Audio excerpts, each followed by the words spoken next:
And they open their account at home to Arsenal on Super Sunday tomorrow. Tim, I'm going to come to you first on this because you're optimistic about United. We've discussed a little bit of that already, got them in your top 5 in terms of your season predictions. But let's just put into context last season. Finished 15th, worst finish since 1973-74. Insipid performance in the Europa League final against Tottenham Hotspur. They lost that. First season without European football in 11 years, and only 44 goals scored last season. Again, their lowest tally since that 73-74 season. There's a new manager there, came in last season. We've got big name, new signings once again. Yeah. Why are you so optimistic that this time round, this season, it's going to be different?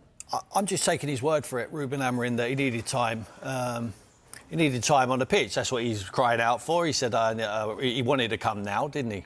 He was encouraged to come a little bit earlier. I think he's absolutely right to come earlier. It gives him a good look at the players and the playing squad, what he has. They've managed to strengthen. And Mbeumo and Cunha, like I said, very, very good players, albeit playing for lesser clubs. Not everyone can play for Manchester United. Šeško, I would, like I say, just see how he gets on. He's only young. He's got potential, but he wasn't exactly ripping it up there in the Bundesliga. Højlund has been there before. They got very excited about his signing, an awful lot of money as well. That never worked out. And You're not making a great case for top 5, by the way. No, I'm just talking about if Šeško hits the floor running. Bruno Fernandes is a top 4, top 5 player in my opinion.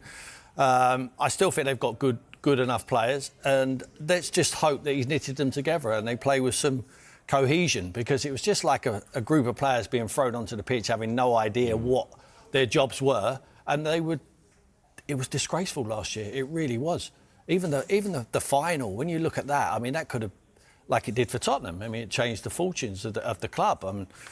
It could have been the platform what they needed, but it wasn't, because they were so poor. I mean, that final, I could not believe I was watching a game of Manchester United. And Manchester United I want Man United to be great again. I really do.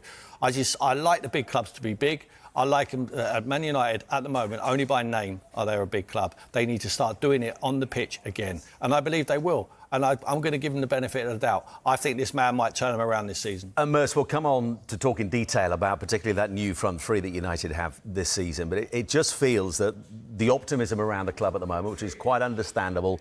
He's had a full summer, Ruben Amorim, in charge, bringing the players that he wants to bring in. But that optimism, that confidence, so fragile, isn't it?